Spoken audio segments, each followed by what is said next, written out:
नमस्कार सभी को। जैसा कि आप जानते हैं कि हम लोग फ्लूइड डायनामिक्स को अभी कवर कर रहे हैं। तो फ्लूइड डायनामिक्स में हम लोग ऑलरेडी विस्कस फ्लूइड के बारे में, streamline flow, types of viscous fluid जो है वो हम पढ़ चुके हैं ऑलरेडी। और आज हम बात करेंगे इक्वेशन ऑफ कंटिन्यूटी, जो हमारे हर एक कॉम्पिटिटिव एग्जाम में भी काम आएगा और 11th-12th के स्टूडेंट्स के लिए भी बहुत ही इंपॉर्टेंट टॉपिक हो जाता है ये। और साथ में हम HTET, PGT या असिस्टेंट प्रोफेसर की तैयारी कर रहे हैं तो उसके लिए भी हमारा एक महत्वपूर्ण टॉपिक रहता है। चलिए जानते हैं इक्वेशन ऑफ कंटिन्यूटी क्या है। हम बात करते हैं, consider a non viscous fluid in a streamline flow through a pipe में से हम ले रहे हैं एक तरीके का, let us see this one. Consider a non-viscous fluid in a streamlined flow through a tube AB having varying cross-sectional area। जैसा कि आप इस डायग्राम से देख सकते हैं कि ये एक ट्यूब हमने ली है जिसका क्रॉस सेक्शन एरिया जो है वो वेरी कर रहा है from point A to point B.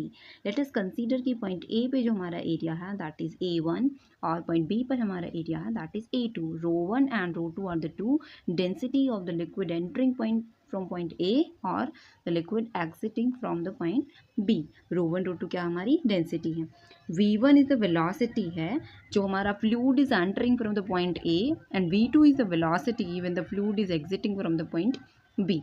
Okay, तो हम प्रूव करेंगे कि इक्वेशन ऑफ कंटिन्यूटी क्या है, A1 v1 equals to A2 v2, यानी कि क्रॉस सेक्शन एरिया इनटू में फ्लूइड की जो वेलोसिटी है that cross section area that will be equal to at some different point पे वो क्रॉस सेक्शन एरिया और वहाँ पे जो फ्लूइड की वेलोसिटी है।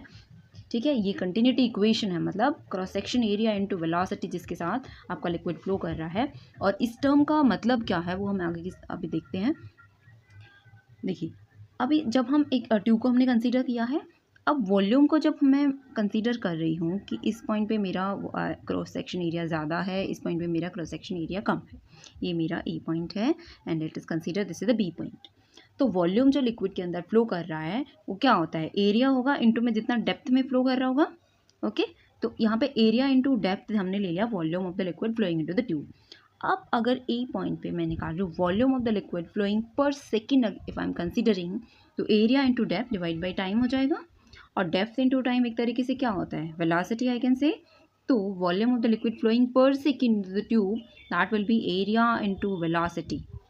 Understand? So at point A, when the liquid is flowing inside, volume entering per second will be area A1 into में let's say कि x1 distance को cover कर रहा है तो it will be x1 divided by time per second if I am considering, तो it will be A1 into V1. Okay, at point B volume of the liquid leaving the point B, यहाँ पे क्या हो जाएगा, अगर यहाँ पे V2 velocity है तो that will B A2 cross section area है यहाँ पे, तो A2 इंटू V2 हो जाएगा। अंडरस्टैंड? सो ए पॉइंट पर जो वॉल्यूम एंटर कर रहा है दैट इज A1 V1 और बी पॉइंट पे जो वॉल्यूम लीव कर रहा है ट्यूब को that will B A2 V2 हो जाएगा। उसके बाद मास ऑफ द लिक्विड हम निकालते हैं। हमें पता है कि मास निकालने का फॉर्मूला क्या होता है, डेंसिटी इंटू वॉल्यूम होता है।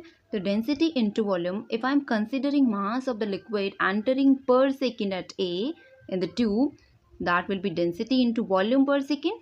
सो डेंसिटी क्या है हमारा लिक्विड का जब एंटर कर रहा है from the point A point पर हमारा डेंसिटी हमने लिया था ρ1 है और बी पॉइंट पर हमने डेंसिटी लिया था ρ2 है। सो यहाँ पे क्या हो गया, ρ1 A1 V1 और mass of the liquid living per second at point B that will be ρ2 A2 V2। समझ आया? Now if the flow is steady, हम मान के चल रहे हैं कि जो फ्लो है वो स्टेडी है, कि जितना फ्लूइड हमारा पॉइंट ए से एंटर कर रहा है the same fluid is coming out of the point B at the this end of the tube and there is a no loss of liquid in the tube. So liquid entering at the tube to liquid leaving out of the tube at B. इसका मतलब क्या हो जाएगा, ρ1 A1 V1 will be equal to ρ2 A2 V2, यानी कि this is what is density and this is what volume per second. So this is mass per second entering at point A and this is what density into this is volume per second. So this whole formula is for mass of the liquid, this is leaving at B and this is entering at point A, so this will be equal.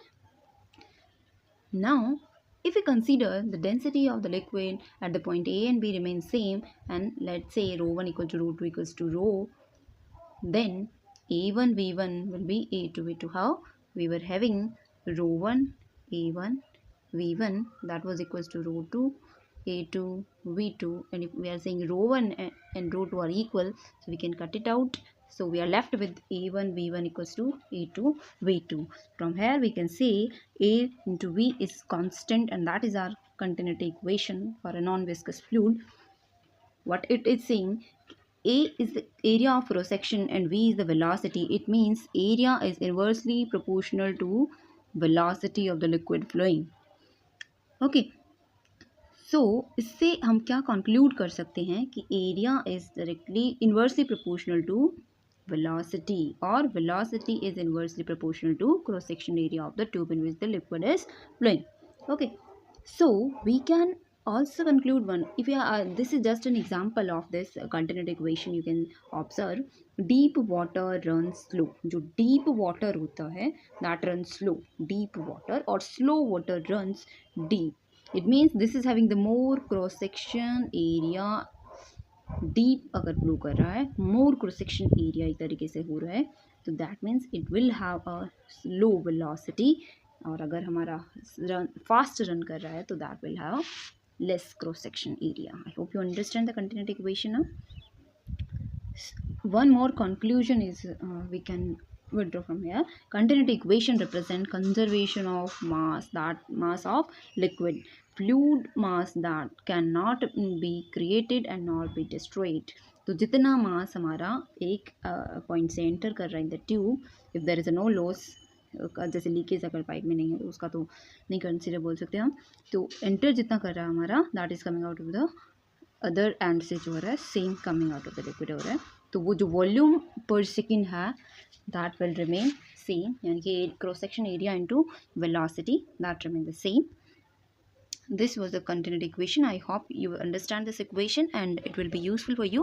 अगर आपको video पसंद आए तो आप like कर दीजिएगा, channel को subscribe कर दीजिएगा, ताकि आगे आने वाले भी सभी टॉपिक को हम एक एक करके कवर कर सकें. Thank you.